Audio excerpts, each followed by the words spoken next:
Año consecutivo de emisiones diarias, de lunes a viernes, hemos sido capaces de articular una comunidad de la que ahora usted forma parte. Nos saludamos sin importar en qué estado, país o región del mundo nos encontremos, porque somos parte de En Torno al Dinero. Saludos a los saludos, jugamos con la vida porque la vida juega también con nosotros. Disfrutamos lo que hacemos y por ello creemos que lo hacemos bien, porque nos apasiona nuestro trabajo. Entendamos lo que sucede para comprender por qué pasan las cosas. Seamos ciudadanas y ciudadanos participativos. Seamos parte activa en la solución de los problemas. No queremos solo ser parte de ellos. En Torno al Dinero. Con Eduardo Torreblanca Llanes.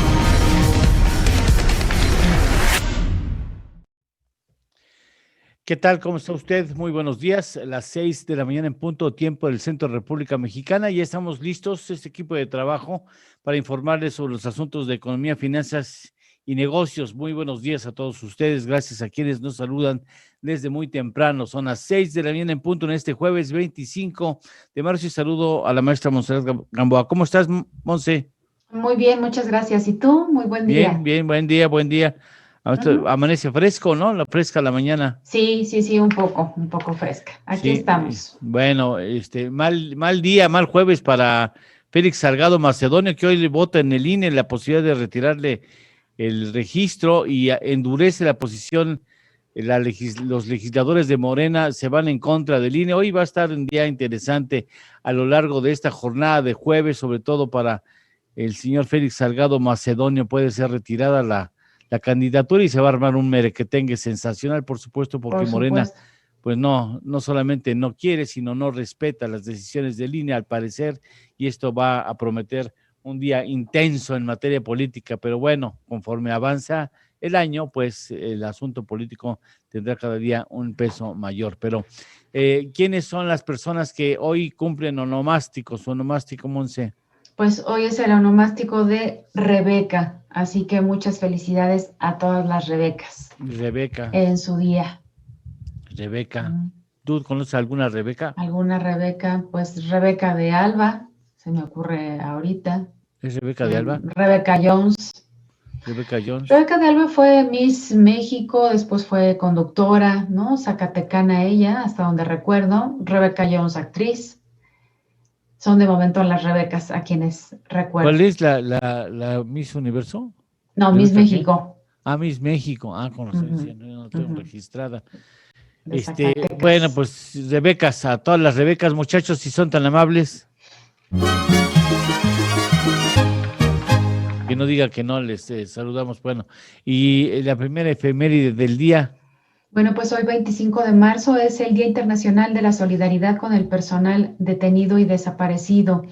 ¿Por qué es importante esto? Porque bueno, ya desde el año 1994 la ONU instaura este día y bueno, pues el propósito es que justamente la ONU ha trabajado durante muchos años para llevar pues distintos mensajes de paz, fraternidad y esperanza a todos los pueblos del mundo. Sin embargo, sigue siendo muy alto el precio que hay que pagar por el secuestro, desaparición de las personas, y esto significa pues replantearnos un bien común, estar atentos a estos actos de violencia y desde luego al sufrimiento de las familias que pierden a sus seres queridos. El tema de la desaparición todavía hay mucho que hacer, no solamente por parte de la ONU, sino de la sociedad en su conjunto. Bien, muchas gracias. Le informo, a reserva de hacerlo con detalle, que acaba de dar la información el INEGI del IGAE correspondiente al mes de enero, con un retroceso respecto al igual mes del año anterior de 4.2%, y con respecto al mes previo, sí, con respecto al mes de diciembre del año pasado, un avance 0.1% y menos 4.2% respecto al igual mes del año pasado. Ya lo daremos con calma. ¡Ay, qué bárbaro! ¡Qué eficiencia, Ernesto! ¡Qué rápido, Juan! Ahí está el dato, ya se lo vamos dando. Las actividades, pues ya de una vez se lo damos, ¿no? Pues ¿para qué se lo andamos pichicateando? Actividades primarias crecen 3.1% en términos anualizados y con respecto al mes previo avanza 1.8%. Las actividades secundarias, manufactura, está avanzando 0.2% respecto al mes previo y presenta un retroceso de menos 3.7% conforme estaba el dato en febrero, pero del año pasado. Y actividades terciarias, esto debe de preocuparnos, un retroceso de 0.1%, y con respecto a variación del año pasado, menos 4.6%. El sector terciario es el motor que tenemos más sanos antes de la pandemia. Miren ustedes en qué, menos 4.6%, algo digno de ser preocupado porque no hay un proceso de recuperación consistente. Pero por lo pronto, ¿cuáles son, desde nuestro punto de vista, las noticias más importantes con las que iniciamos este día jueves?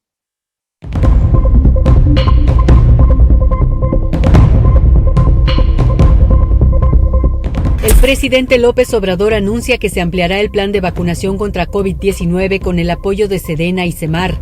Asegura que el domingo o el lunes llegará lote de 2.7 millones de dosis de la vacuna de AstraZeneca. Por segundo año consecutivo, México queda fuera de las 25 economías más atractivas para la inversión extranjera directa. La Organización Mundial de Turismo señala que México necesita diversificar su mercado turístico. Diputado del PRI presenta iniciativa para proteger a trabajadores de plataformas digitales. Petróleo sube hasta 5% debido a bloqueo temporal por un buque varado en el canal de Suez. La vicepresidenta Kamala Harris encabezará esfuerzos con México para detener flujo migratorio.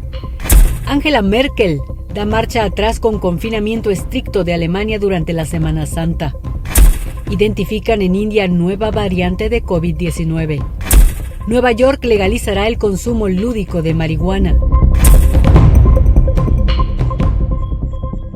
Bueno, pues ahí están los datos, ahí están las situaciones del COVID, sigue siendo una preocupación en todo el mundo, pero ¿cuáles son los encabezados con los que iniciamos este día jueves? ¿Cómo estás, Leti? Buenos días, ¿cómo dormiste? ¿Bien?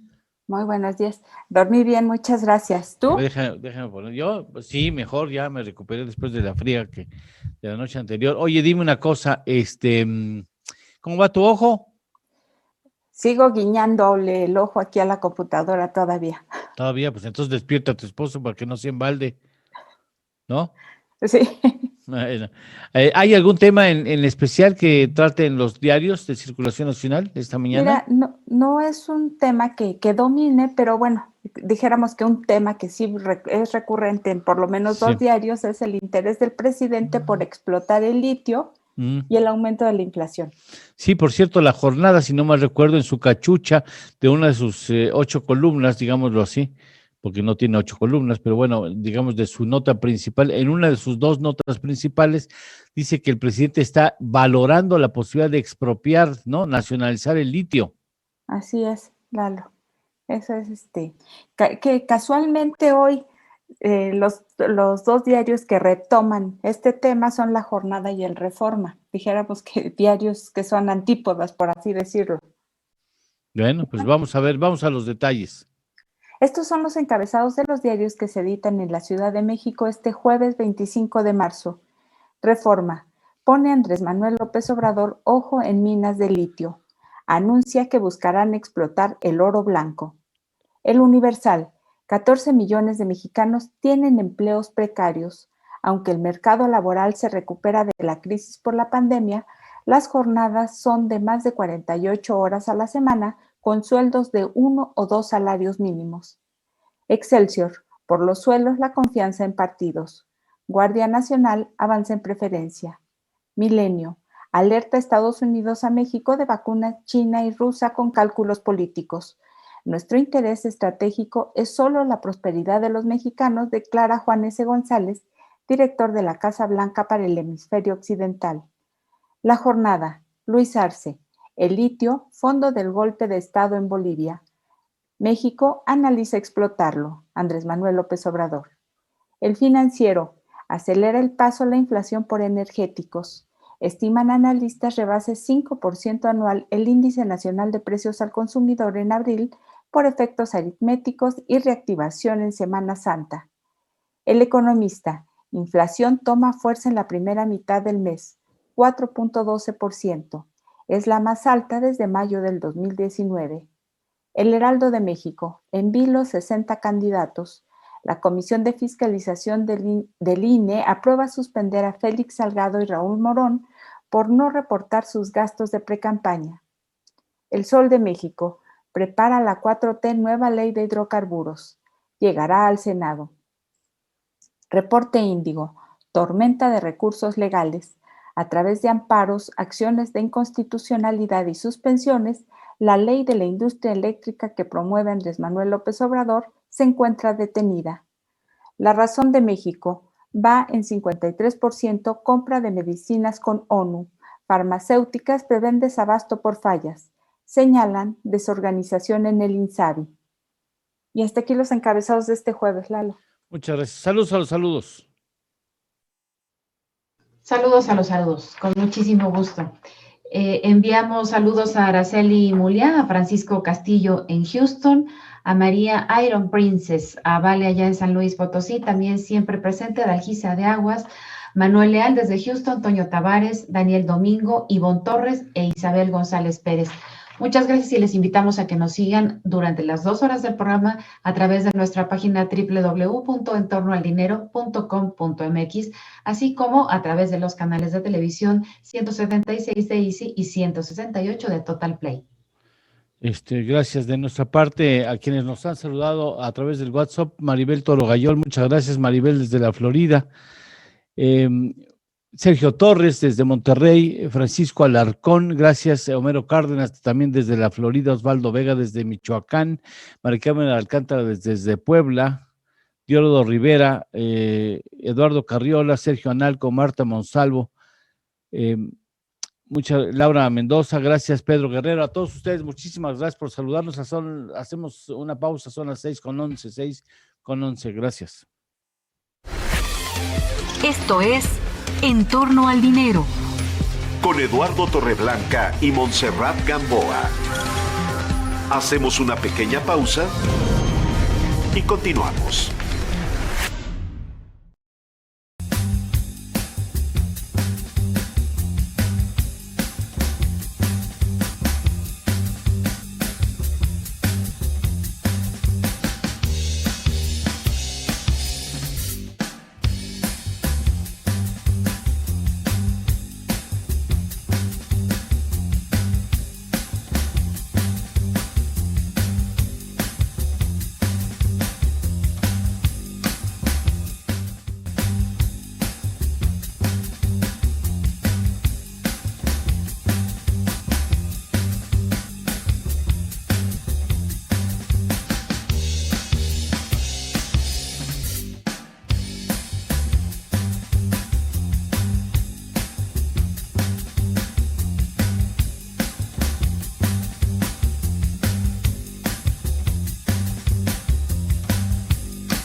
Ya estamos de regreso.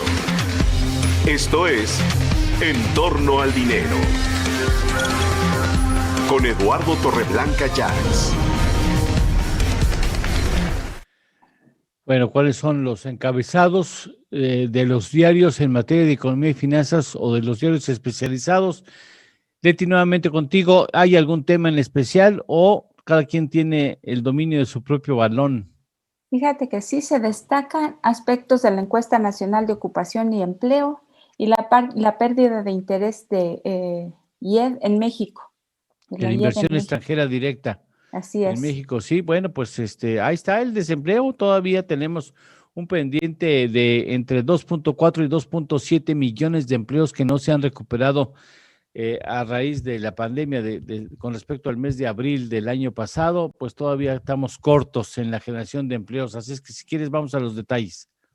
Estos son los encabezados de las secciones de Economía y Finanzas de este jueves 25 de marzo. Negocios del periódico Reforma. Pierde interés inversión extranjera directa en México. Impactan cambios en sector energético. Cartera del Universal. 14 millones laboran bajo condiciones críticas en México. Más de un cuarto de la población ocupada trabaja menos de 35 o más de 48 horas semanales y gana uno o máximo 2 salarios, INEGI. Dinero de Excelsior. La ocupación se recupera, pero aún falta. En el segundo mes del año se crearon más de 1 millón de empleos, con lo cual ya se recuperaron 8 de cada 10 plazas de trabajo perdidas al inicio de la pandemia de COVID-19. Negocios de Milenio. Se difumina atractivo de México para inversiones. Queda otra vez fuera de la lista de los mejores 25 destinos de capitales. Economía del diario La Jornada. Volvieron a trabajar 9.7 millones que perdieron su empleo por el COVID-19, un año después del cierre económico. Economía, mercados e indicadores del Financiero. Inflación en el país se acelera a 4.12% por alza en energéticos. Es su mayor nivel en 22 meses y también se vio presionada por incrementos en algunas mercancías y alimentos. Empresas y negocios del Economista. A la vista, reforma para devolver mercado a Pemex. Sector de petrolíferos, expectante por iniciativa. Mercados del Heraldo de México. Carreteras y ferrocarril crecen 782% ataques. Empresarios temen que por ser un año electoral, los actos delictivos aumenten en todo el país. Finanzas del Sol de México. Prepara la 4T nueva ley de hidrocarburos. La iniciativa pretende dar control total al Estado para producción, venta e importación de productos.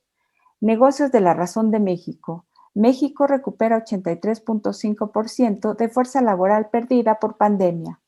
Faltan casi 2 millones por reintegrarse. Y hasta aquí los encabezados de las secciones de finanzas, Lalo. Te voy a pedir el favor que ese párrafo donde hace la referencia a una nueva ley energética, ¿no?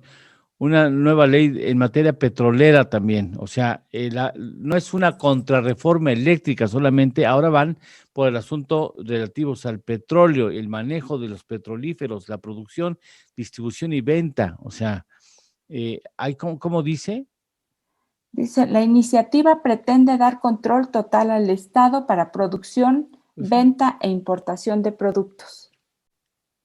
Sí, ese es el viejo esquema, que bueno, pues si tuviéramos todas las canicas para poderlo hacer bien, pues yo no le vería mayor problema, pero bueno, vamos a ver qué sucede.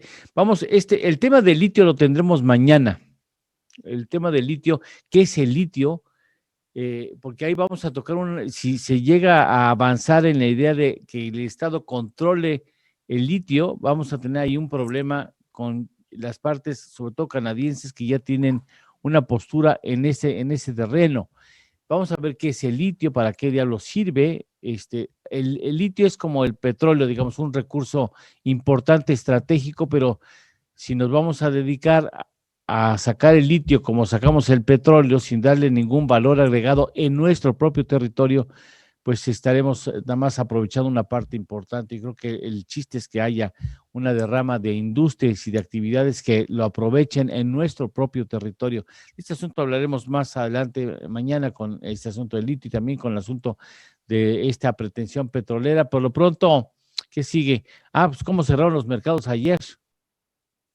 Bueno, pues el día de ayer los mercados, en el caso de Wall Street, cerró a la baja, sigue con esta racha de números rojos y los resultados quedaron de la siguiente manera. El Dow Jones bajó 0.01%, el Standard & Poor's 500 0.55% y en el caso de Nasdaq sí tuvo una pérdida de 2.01%.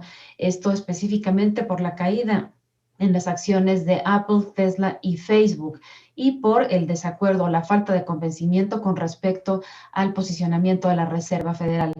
No fue así en el caso de las bolsas mexicanas, que ambas cerraron con ganancias. El índice de precios y cotizaciones tuvo una ligera ganancia de 0.09%, mientras que el FTSE Viva de 0.10%. En el caso de los petróleos, los tres principales que aquí le compartimos, cerraron también con ganancias: el West Texas con 5.92%, el Brent del Mar del Norte en 5.95% y la mezcla mexicana de exportación 5.09%. Y en el caso de las divisas, el dólar cerró en 20.91 pesos y el euro en 24.59, esto con información del Banco de México. Muchas gracias. Gracias. Por cierto, le informamos que los petróleos presentan en estos momentos un retroceso de 1.83% en el caso del West Texas, hasta $60.06 por barril, y en el caso del Brent del Mar del Norte un retroceso de 1.47% hasta 63.46, y en el caso de las divisas el dólar retrocede 0.38% hasta 20.86 pesos mexicanos por dólar estadounidense. ¿Algún pendiente? ¿Ya? ¿Tenemos algún pendiente? ¿No? No. Entonces vámonos con Ricardo Trejo Nava, el mañanero. Nos habla hoy de los criterios de política económica del gobierno federal, donde seguramente será reestimado el comportamiento económico de la economía mexicana para el presente año. Ricardo, buenos días. En torno al dinero. Y este es nuestro mañanero. A nosotros también nos toca. Estimado Lalo, buen día, gusto en saludarte y como siempre un placer saludar a la audiencia. La próxima semana la Secretaría de Hacienda y Crédito Público emitirá sus criterios de política económica de México, un documento en el que se prevé que haya una revisión a la alza en el crecimiento económico de México de este año. Cabe mencionar que estas revisiones a la alza en el crecimiento económico no son propias de instituciones públicas. Hay instituciones privadas como por ejemplo bancos, casas de bolsa o analistas económicos del sector privado que han venido revisando el alza de crecimiento económico durante los últimos meses. Sin embargo, también existen analistas y existen instituciones que argumentan que esta revisión a la alza se debe a un efecto de comparación estadística y que, dado esta situación, no hay una recuperación en la actividad económica. Pues bien, yo te diría que ambas partes tienen razón hasta cierto punto. Desde mi punto de vista y desde mis argumentos, yo lo que podría decir es que efectivamente hay un efecto de comparación estadística dada la gran caída que tuvimos el año pasado, particularmente en los meses de abril, mayo y junio, y que cualquier incremento marginal que se dé este año, particularmente también en los meses de abril, mayo y junio, va a generar un efecto estadístico muy amplio, es decir, vamos a tener tasas de crecimiento superiores a 15%, incluso por ahí del 20% en los meses de abril y mayo. Entonces, este incremento o esta comparación estadística efectivamente hace que la revisión o el crecimiento económico de México de este año pueda superar el 4 o el 5% a tasa anual. Sin embargo, también lo que vemos y lo que las series estadísticas nos dejan ver es que efectivamente hay una recuperación en la actividad económica de México, particularmente a partir del mes de agosto o septiembre del año pasado. Si revisamos, por ejemplo, las series desestacionalizadas y los incrementos que han tenido que ha tenido la actividad mes a mes, por ejemplo, en el indicador global de la actividad económica, la actividad industrial, el consumo en el mercado interior, las exportaciones, incluso las importaciones, vemos que hay un ciclo económico de recuperación. Ojo, no estoy diciendo que haya un ciclo económico de expansión, porque para ello tenemos que partir de un punto de análisis, y si partimos del punto de análisis o desde el momento 2019 o 2018, desde luego no estamos en un ciclo de expansión. Sin embargo, si partimos desde el momento más profundo de la pandemia, es decir, el segundo trimestre del año pasado, vemos efectivamente que hay un nivel de recuperación. Ahora, yo lo que esperaría o lo que diría es que esta recuperación puede verse afectada por una tercera ola en la pandemia y que esto implique un nuevo confinamiento en la actividad económica. Entonces, para concluir, yo sí te diría que hay un efecto de comparación estadística, sí, y esto no quiere decir que la economía está entrando en un periodo, en un ciclo de expansión, porque no lo es, pero que sí hay un nivel de recuperación, particularmente desde septiembre del año pasado, y que esta recuperación puede llevar a que la actividad económica sea mayor, desde luego, que la del año pasado, pero que lo más importante es que esta recuperación económica puede verse afectada por una tercera ola de confinamientos en la actividad económica. Pues así, mi estimado Lalo, como siempre, te mando un fuerte abrazo y nos vemos la próxima semana. Muchas gracias, gracias. Gracias, Ricardo. Bueno, tenemos un servicio social, Montserrat. Sí, así es. Pues vamos a solicitar su apoyo para donación de sangre. En este momento, bueno, quisiera pedir si pueden colocarme el gráfico correspondiente. Ahí está. Ahí está. Ahí está. Desde que yo no lo veo. Ahí está. Y bueno, hemos hablado en distintas secciones el día de hoy por la propia efeméride de la importancia del bien común sobre el individual, así que hacemos un llamado a nuestra querida y leal comunidad en torno al dinero, en este caso para donar sangre para María Guadalupe Fonseca Álvarez. Ella está en el cuarto 510 del Hospital Dalinde. Hay que aclarar, no es área COVID. En este momento tiene usted en pantalla los números telefónicos del Banco de Sangre. Recuerde que esta es pues una buena acción y nunca sabemos cuándo vamos a necesitarlo nosotros mismos. Así que muchas gracias. Muchas gracias. Sí, le solicitamos a usted que nos apoyemos para poder dar un poco de vida a quienes ahora en estos momentos lo necesitan. Víctor, ¿cómo estás? Buenos días. Muy buenos días. ¿Cómo estamos? Auditorio, Montserrat y equipo. Gracias, muy buenos días. ¿Qué nos vas a hablar después de una pausa? Mira, quisiera platicar sobre el proceso de vacunación en la Ciudad de México y lo que está sucediendo en el Canal de Suez. ¿Ya te tocó? No, estoy dentro del rango, me toca el próximo domingo, espero, pero es un proceso que vale la pena comentar. ¿Tienes cita? Sí, el próximo domingo. ¿Tienes llamado? Sí, porque en la Ciudad de México está transcurriendo con mucha organización, muy destacado, muy bien, señalan muy buen comportamiento, muy buen diseño, muy buena forma de trato a la gente, muy rápido, muy eficiente, pero en provincia es un desastre. En provincia es un desastre. ¿No? Lo platicamos ahorita regresando. Lo platicamos después de una pausa, son las 6:27, regresamos con Víctor Ortiz Niño. Esto es En torno al dinero. Con Eduardo Torreblanca y Montserrat Gamboa. Hacemos una pequeña pausa y continuamos.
Ya estamos de regreso.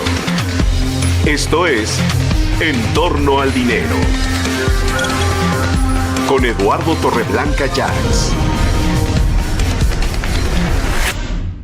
Que se vara un buque petrolero, ¿no? En Canal de Suez y que lo tapan, ¿no? El Canal de Suez es quizá el conducto más importante a nivel mundial para el traslado de petróleo, de buques petroleros. O sea, si ahí hubiera un conflicto bélico, no sabe hasta cuándo sube el petróleo, ¿no? Si hubiera un conflicto bélico, un atentado en contra de un buque que hubiera que suspendiera el paso por uno de los, por ese específicamente el Canal de Suez, o con otro de los 5 o 6 lugares por donde son los estrechos por los que pasa el petróleo, el petróleo se va a los $80-90 por barril seguramente, pero bueno, ese es uno de los temas que trata Víctor. Adelante, Víctor, por favor. Gracias, Dor. Siguiendo con tu comentario, sí, fíjate que ayer, desde el lunes, un buque llamado Evergreen, del tamaño del Empire State, que transporta 240,000 toneladas, encalló. Hubo una tormenta de arena y encalló. Está bloqueado el Canal de Suez. Han tratado de moverlo, no es posible. ¿Cuál es la importancia? Pasan aproximadamente 50 embarcaciones al día con petróleo y derivados de petróleo, más otro tipo de carga. El usar el Canal de Suez implica una disminución del 30% del tiempo.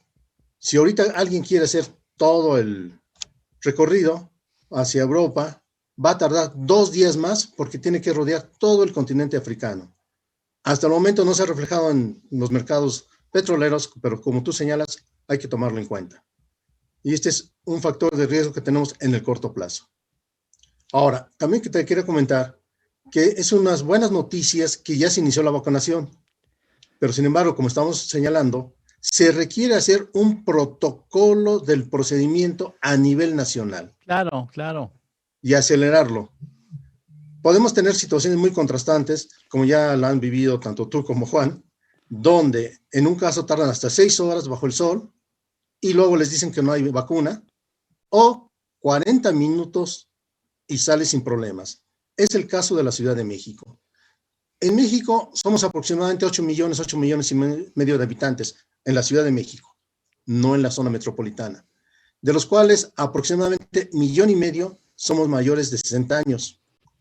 ¿Qué estrategia han estado siguiendo? Han estado vacunando de la menor densidad de población a la mayor. Primer punto importante. Segundo, empezaron en Milpalta con problemas. Aprendieron y ahora lo que estamos viendo es un proceso, y diría uno de mis conocidos, hasta parecen suizos. Increíble.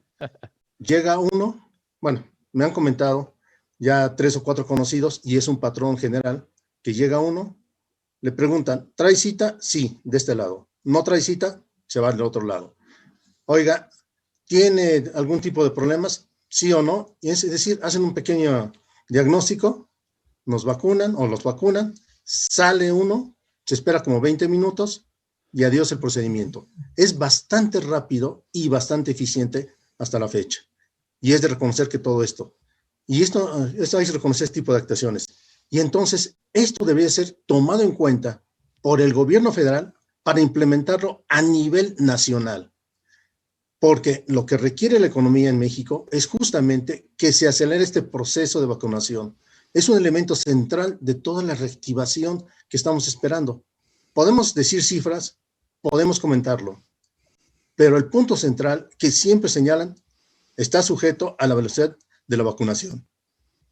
El objetivo, tenemos 15 millones de personas de la tercera edad, se estima que serán vacunadas entre abril y mayo, según las fuentes oficiales. Teóricamente, hacia finales de año, toda la población debe estar vacunada. La pregunta es, ¿hay suficientes vacunas? El secretario Herrera dijo que sí, que están contratadas, que van a llegar. ¿Qué es lo que sigue? Que se hagan bien las cosas, Eduardo. Y es justamente aquí donde cobra importancia lo que está sucediendo como procedimiento en la Ciudad de México. Desde luego que esto debe ser sin tintes políticos y empieza desde ponerse de acuerdo con el subsecretario Gatell, que parece que no tiene muy buenas relaciones con la jefa de gobierno de la Ciudad de México, siempre han tenido una diferencia de opiniones y de actuación.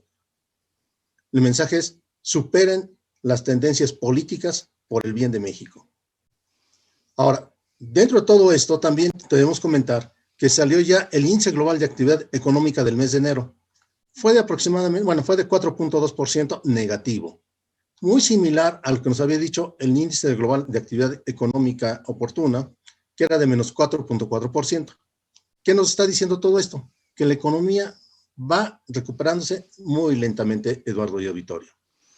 Pues sí, ahí están los temas fundamentales: el petróleo, la vacunación, que en México es fundamental, y la actividad económica, que va cada día con mayor lentitud en el caso específico de México. Muchas gracias, Víctor, te aprecio mucho, que tengas mucha suerte. El próximo martes, muchas gracias. sea chino, ni pregunten por qué. Me toca la vacunación. Ya cuando estés vacunado. Muchas gracias. Vamos a una pausa, son las 6:36, regresamos. Esto es En torno al dinero, con Eduardo Torreblanca y Montserrat Gamboa. Hacemos una pequeña pausa y continuamos.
Ya estamos de regreso.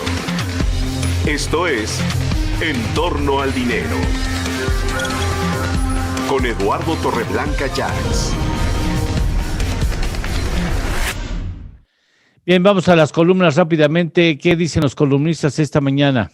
Darío Celis, en su columna La Cuarta Transformación que publica El Financiero, señala que Luisa María Alcalde, la secretaria del Trabajo, tiene contra las cuerdas al sector privado con la disque negociación, que más bien es una imposición de los criterios presidenciales sobre la ley de terciarización. A los presidentes del Consejo Coordinador Empresarial y Consejo Mexicano de Negocios les pasó por encima una radical alcalde que contó con el apoyo de los charros más charros del sindicalismo. Mari Carmen Cortés, en su columna Desde el piso de remates que se publica en Excelsior, comenta que la baja en la producción de semiconductores afecta a la industria automotriz de América del Norte, con algunas empresas que han anunciado paros en sus plantas productivas y retrasos en la producción y exportación, pero también ya tiene implicaciones en todas las cadenas de valor de las industrias electrónica, informática y de telecomunicaciones y hasta para los fabricantes de aparatos domésticos. Dice que México debería seguir el ejemplo de Estados Unidos e impulsar inversiones para la fabricación de semiconductores. ¿Continuamos, Lalo? No, pues sí, todavía, no, pues ya vamos a hacer una pequeña pausa, si me lo permites, hacemos una pequeña pausa para despedirnos del auditorio que sigue las frecuencias y la plataforma de Central FM. A todos ustedes, muchísimas gracias a los compañeros que están en el piso 40 del World Trade Center. Gracias, Rafa, muchas gracias, Víctor, muchas gracias, Gina, muchas gracias a Joaquín, muchas gracias a todos ustedes. Y nosotros nos continuamos con las columnas. Muchas gracias, Monse. Muchas gracias, saludos a todos, también a mis compañeros y compañeras allá en el World Trade Center. Un abrazo muy fuerte. Gracias, gracias. Hacemos una pausa de 2 segundos y continuamos con la lectura de las columnas. 1, 2. Ya, seguimos. Continuamos. Mario Maldonado, en su columna Historia de Negocios que se publica en El Universal, escribe que la salida de Carlos Romero Deschamps del sindicato petrolero y la renuncia como trabajador activo de Pemex permitirán que el ex líder se retire como siempre soñó, sin ser perseguido y en un paradisíaco lugar fuera de México. El ex líder petrolero fue prácticamente perdonado, pues la Fiscalía General de la República no se ha tomado el tiempo para armar una sólida carpeta de investigación, a pesar de que en la PGR se acumularon unas 20 querellas en su contra. Enrique Quintana, en su columna Coordenadas, que se publica en El Financiero, refiere que el INEGI dio a conocer ayer que la inflación se disparó más allá de los pronósticos y explica que, como ha ocurrido a lo largo de este año, se han conjugado presiones reflejadas en los precios de los energéticos, en los alimentos y en algunas materias primas principalmente. Pero el caso más comentado es el del precio de las gasolinas. La medición hecha por el INEGI revela que en lo que va del año la gasolina magna aumentó su precio en 11.9%. Y Alberto Aguilar, en su columna Nombres, Nombres y Nombres, que se publica en El Economista, comenta que nuevamente comienzan a moverse las aguas en el Consejo Coordinador Empresarial, pues el mes próximo se publicará la convocatoria para la sucesión de Salazar Lomelí, cuyo periodo concluye en mayo. Dice que se ve improbable que el exdirector de FEMSA continúe en el organismo cúpula, porque no hay consenso para retenerlo, máxime que su política negociadora no ha rendido frutos en pro de un mejor entorno para la IP. Y hasta aquí las columnas, Lalo. Muchísimas gracias, gracias. Vamos, para asuntos de impuestos, vamos con Sergio Sánchez. Después de haber presentado la declaración anual del ejercicio 2020, algunas personas morales seguramente determinarán algún pago en exceso de impuestos sobre la renta, y esto debido a los efectos de la pandemia, que provocó que algunos sectores económicos disminuyeran su actividad y tributaran con un coeficiente de utilidad alto. En este aspecto, el SAT tiene un plan maestro, que implica que los grandes contribuyentes que soliciten su saldo a favor tendrán más probabilidades de ser auditados. Además, algunos creen que es una estrategia más para retrasar la devolución del saldo a favor. Algunos especialistas pensamos que el fisco utilizará la información de los procesos de saldo a favor y auditoría para algunas reglas que entrarán en vigor en este 2021. Por ejemplo, la razón de negocios, es decir, el motivo para realizar un acto relacionado con una ocupación lucrativa y encaminado a obtener una utilidad, y que el SAT podrá usar la información derivada de estas auditorías para negar deducciones si se descubre que una operación no tiene precisamente razón de negocios, pudiendo recaracterizar la misma con el fin de lograr la recaudación. Sin antes recordarle a usted cuál es el contenido que tenemos en el segundo tiempo, Montserrat. Sí, por supuesto, pues vamos a compartir con ustedes en la sección de Cine, Libros y Economía un libro de Rolando Cordera, La perenne desigualdad. También tendremos una charla con la doctora Eunice Rendón, experta ella en temas de migración, la participación también de Enrique Díaz Infante, del Centro de Estudios Espinosa Iglesias, quien nos hablará sobre la reforma de las pensiones. Y la maestra Torres Nava, ella nos va a hablar sobre lo que es el reclutamiento digital. Bien, vamos a hablar de ese asunto. Después de una pausa hacemos una pequeña parte de comerciales y regresamos ya directamente con la sección de Montserrat de este libro, La perenne desigualdad, de Rolando Cordera, tengo entendido, ¿verdad? Así es. Bien, regresamos. Son las 6:45. Esto es En torno al dinero. Con Eduardo Torreblanca y Montserrat Gamboa. Hacemos una pequeña pausa y continuamos.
Ya estamos de regreso.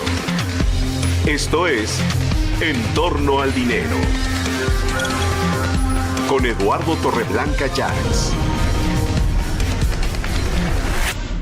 A ver, cuéntanos, son las 6:49, cuéntanos de ese libro de Rolando Cordera. Por supuesto, con mucho gusto, pues en esta sección de Cine, Libros y Economía, hoy quiero compartir con ustedes sobre el libro La perenne desigualdad de Rolando Cordera, editado por el Fondo de Cultura Económica y la UNAM en el año 2017. Y bueno, es un libro, me pareció muy disfrutable leerlo, me parece que es un libro didáctico y que da cuenta de un panorama general de la desigualdad en México.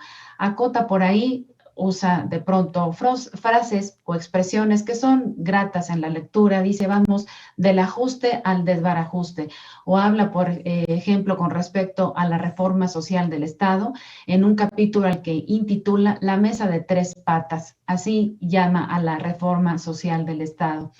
Y bueno, el autor Rolando Cordera, un connotado economista que ha estado ya aquí en Entorno al Dinero con Eduardo Torreblanca, resalta la importancia de que la desigualdad no puede explicarse solo con base en fuentes económicas y que esta desigualdad ha modulado, dice, nuestras mentalidades. Se ha vuelto parte de nuestra naturaleza, por lo que convoca a descifrar cómo la desigualdad ha definido la conducta de las élites económicas, que a su vez son las élites del poder político. Una reflexión importante que yo me permití aquí sacar en mis notas es de dónde surge esta cultura que tolera la desigualdad. Esta cuestión nos impone una paradoja de reconocer que jamás se había hablado tanto de la desigualdad y que también jamás se había hecho tan poco para reducirla. Y plantea las siguientes ideas centrales. La desigualdad no se debe aceptar como un destino fatal. El Estado no debe renunciar a la redistribución, pues es la única estructura social capaz de dar sentido a la globalización, nacionalizándola a favor de México. Es urgente reformar las reformas, pero sobre todo iniciar la reforma del Estado para transformarlo en un Estado social. Es urgente establecer el derecho al desarrollo, reivindicándolo como algo imprescindible para el mejoramiento sostenido de las mayorías y que debe acompañarse siempre de un aprendizaje democrático. Y la idea eje que sostiene una y otra vez: el desarrollo solo es concebible como una combinación dinámica de crecimiento económico y redistribución social de ingresos, capacidades y derechos. Un libro muy interesante y me parece, a manera de conclusión, de pronto, así como con la violencia, la problemática en distintos ámbitos de la salud, parece que se normalizan y que ya no importan. Tenemos que hacer un llamado como a esta conciencia colectiva y específicamente en el caso de la desigualdad, de ninguna manera normalizarla. Y cada quien desde nuestra trinchera buscar opciones y alternativas para combatir de alguna manera esta desigualdad que tiene nuestro país. Bien, pues ya tenemos que leer el libro y hablar con Rolando Cordera, sin lugar a dudas, para ver este asunto que es endémico, es un problema endémico en el país, o sea, es un problema serio que tiene México a lo largo de muchísimas décadas. Yo recuerdo en las lecturas que he realizado con motivo de un estudio de posgrado que el primer presidente que tiene la inquietud de saber cómo romper la inequidad en el ingreso en el país es Lázaro Cárdenas, que solicita que un grupo de personas de alto conocimiento en materia económica le sugieran qué es lo que podría hacerse para tratar de ver cómo se rompe este cinturón de inequidad que ha estrangulado a la economía mexicana a lo largo de desde entonces, estamos hablando desde la década de los 30. Así es. Y vamos ya 90 años con este tema y no podemos encontrar la salida. Y fíjate que, si me lo permites muy rápidamente, Eduardo, Rolando Cordera formó parte de la Junta de Gobierno de la UNAM, que es el órgano máximo de toma de decisiones de la universidad, y que con otros destacados universitarios, cada periodo de tiempo, deciden quiénes son los directores o directoras de las distintas entidades académicas de la UNAM. Y cuando este proceso se da, grupos de estudiantes, docentes, administrativos, se hace la visita, se dice coloquialmente, de las 7 casas a los miembros de la Junta de Gobierno para decir por qué se apoya a tal o cual candidato. En una serie de elecciones de un par de escuelas me tocó estar cuando era miembro de la Junta de Gobierno Rolando Cordera, y siempre una plática y unas preguntas puntuales, y no había manera de que no concluyera diciendo, bueno, si esta persona queda al frente de tal escuela o facultad, socialmente, ¿qué va a aportar al cambio? Que quede plasmado desde el plan de estudios hasta todo lo que va a significar, por ejemplo, el perfil de egreso. Entonces, esta parte de la desigualdad social, esta parte de seguir insistiendo en que la brecha cada vez se hace más grande y que tenemos que buscar opciones, está presente incluso en su propio comportamiento, lo cual me parece que habla de su congruencia personal, Lalo. Pues ya lo buscaremos con mucho gusto. Bien interesante el libro. porque Sí, pone el dedo en un tema fundamental para el país que la tenemos que desigualdad resolver. social, sin duda. Exactamente. Bueno, pues vamos ahora a los encabezados de los diarios. Si usted se acaba de incorporar a la frecuencia a este programa, con mucho gusto le damos a usted, si no se levantó a las 6 de la mañana o antes, como es el caso de nosotros, pues con mucho gusto le recordamos cuáles son los encabezados de los diarios en materia general. ¿Qué es lo que dicen los diarios, Leti? Buenos Buenos días a días. todos. Estos son los encabezados de los diarios que se editan en la Ciudad de México este jueves 25 de marzo. Reforma. Pone Andrés Manuel López Obrador ojo en minas de litio. Anuncia que buscarán explotar el oro blanco. El Universal. 14 millones de mexicanos tienen empleos precarios. Aunque el mercado laboral se recupera de la crisis por la pandemia, las jornadas son de más de 48 horas a la semana, con sueldos de 1 o 2 salarios mínimos. Excelsior. Por los suelos, la confianza en partidos. Guardia Nacional avanza en preferencia. Milenio. Alerta Estados Unidos a México de vacunas china y rusa con cálculos políticos. Nuestro interés estratégico es solo la prosperidad de los mexicanos, declara Juan S. González, director de la Casa Blanca para el hemisferio occidental. La jornada. Luis Arce. El litio, fondo del golpe de Estado en Bolivia. México analiza explotarlo. Andrés Manuel López Obrador. El Financiero. Acelera el paso la inflación por energéticos. Estiman analistas rebase 5% anual el índice nacional de precios al consumidor en abril por efectos aritméticos y reactivación en Semana Santa. El Economista. Inflación toma fuerza en la primera mitad del mes, 4.12%. Es la más alta desde mayo del 2019. Y hasta aquí los encabezados de los diarios, Lalo. Muchas gracias, gracias. Ahí están los datos. Regresaremos con los encabezados específicos en materia de economía y finanzas. Por lo pronto, saludos a los saludos. Por supuesto, enviamos saludos a Ezequiel Cheque, que pasa lista, muchísimas gracias, a José Enrique, Eduardo Carriola Nava, que saluda, dice, al dúo dinámico, Manuel Isea, Jesús Noyola, Gastón Alonso, Manuel Leal, perdón, ya lo había dicho, Roberto Arias, Guadalupe Rivas y Alex Escaldrufo allá en Cocoyoc. Muchísimas gracias a todos y cada uno de ustedes y nuevamente les recordamos que pueden seguir toda nuestra transmisión a través de nuestra página www.entornoaldinero.com.mx. Muchas gracias. Vamos a aprovechar, ya lo dijimos una vez, pero vamos a la pena, si usted se acaba de incorporar, le estamos haciendo una solicitud de que done sangre. Usted tiene esa bendición de poder otorgar mejor condición de vida a otras personas que lo necesiten. No pierda la oportunidad. Le estamos solicitando especialmente a esta comunidad que se solidarice, si está en la capital de la República Mexicana, con la necesidad de recuperación de una paciente, María Guadalupe Fonseca Álvarez, quien se encuentra en el cuarto 510 de la torre no COVID, del Hospital Dalinde. Si usted puede hacer una cita para ir a donar sangre, lo puede hacer al 5265-2800, 5265-2800, extensión 2204, 2208 o 2209. Le repito, el teléfono 5265-2800, extensiones 2204, 2208 o 2209, que por cierto, Leti Razo Gómez ya fue a donar, ¿verdad, Leti? Así es, Lalo. No y tuviste eso, suerte, pues ya tenés ahí un asuntito ahí que te dijeron que estabas demasiado, dice, es usted mucha pieza, así es que necesita ir a darse unas 10 vueltas más para que pueda donar, ¿no? pero es un trámite muy, muy rápido, Lalo. Hace uno la cita y no tarda más de 1 hora la donación. Ojalá Perfecto. que alguna de las personas que nos escucha pueda acudir. Ojalá así sea. Gracias. Gracias, Leti. Gracias. Y agradezco a la doctora Eunice Rendón, quien es experta. Tiene un currículum impresionante, la doctora Eunice Rendón, que esté aquí con nosotros. Y está. Gracias, doctora, por estar con nosotros.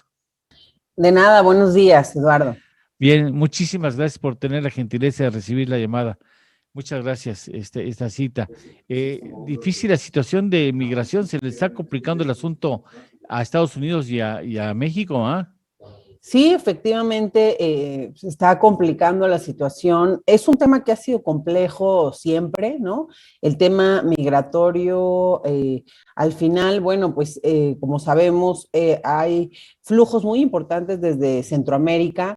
Desde hace ya mucho tiempo es una cosa, la migración al final es un fenómeno mundial y es un fenómeno histórico en el caso del tránsito desde Centroamérica y México hacia Estados Unidos, pero sí hay algunos componentes importantes de subrayar, Eduardo, en estos momentos. Por un lado, por supuesto, el despliegue de la Guardia Nacional de México en el sur nuevamente, como en su momento se hiciera con Trump, y esto corresponde al aumento en los flujos migratorios a partir de abril, en donde el mes de febrero cerramos con cerca de 100,000 migrantes que fueron detenidos por la patrulla fronteriza, es decir, migrantes que lograron atravesar la frontera, y se calcula que para marzo van a ser cerca de 120,000 migrantes los detenidos por la patrulla fronteriza. Y algo importante, Eduardo, aquí es que muchos son niños. 30,000 niños se calcula este año han atravesado la frontera sin ningún acompañante adulto, es decir, menores no acompañados. Y bueno, esto es parte de la tragedia. También el tema del COVID ha hecho que a muchas de estas familias Estados Unidos las detenga.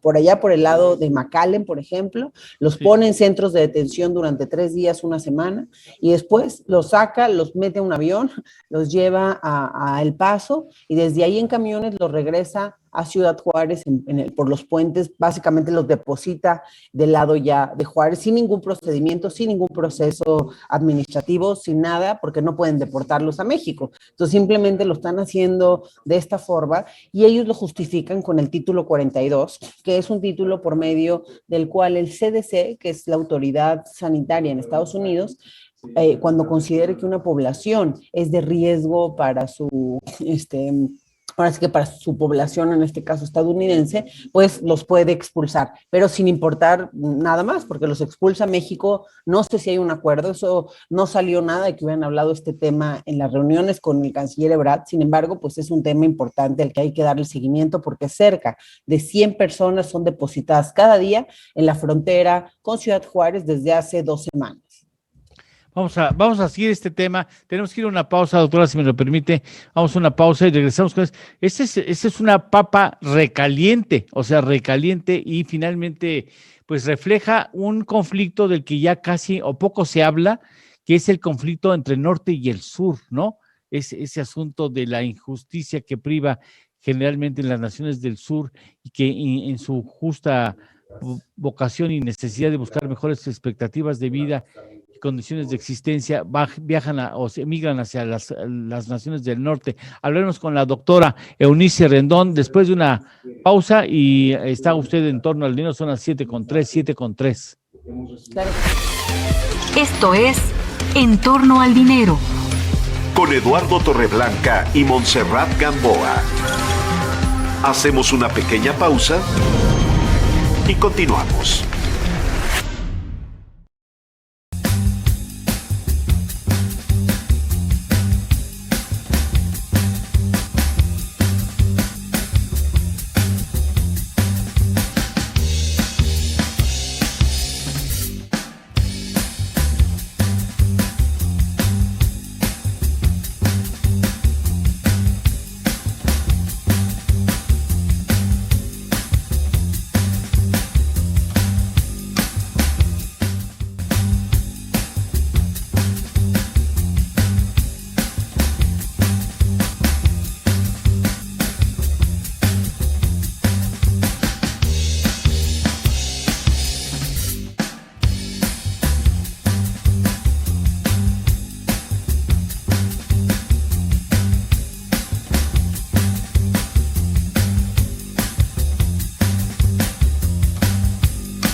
Ya estamos de regreso. Esto es En torno al dinero. Con Eduardo Torreblanca Llanes. Sé que no le va a gustar mucho a la doctora, pero permíteme, doctora, decir, es doctora y maestra en Sociología Política y Políticas Públicas por el Instituto de Estudios Políticos de París, Sciences Po. Posgrado en Ética Médica y Psicosocial por la Universidad de Chile y licenciada en Relaciones Internacionales por la Universidad de las Américas en Puebla. Experta en seguridad, migración y bioética.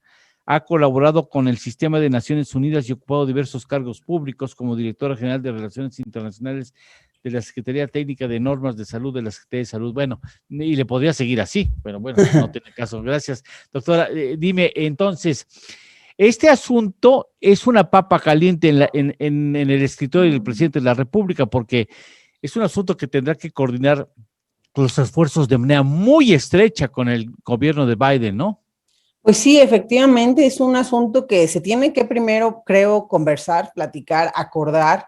No ha sido público, al menos, que haya un acuerdo en el que México permita que por título 42 estén depositando a todas estas personas en la frontera. Sin embargo, espero que aunque no sea público, sea un tema que hayan hablado pues en esta ocasión de la visita de Roberta Jacobson, porque sin duda, pues eso genera también una presión para México. Si no, en caso de no estar preparado, como fue estas 2 semanas, pues al final sí te puede generar ahí esta presencia de tantas personas al mismo tiempo, pues cierta problemática, y sin olvidar, Eduardo, que además estos puntos como Ciudad Juárez, pues son de las ciudades con también peligros importantes en el tema homicida, por ejemplo.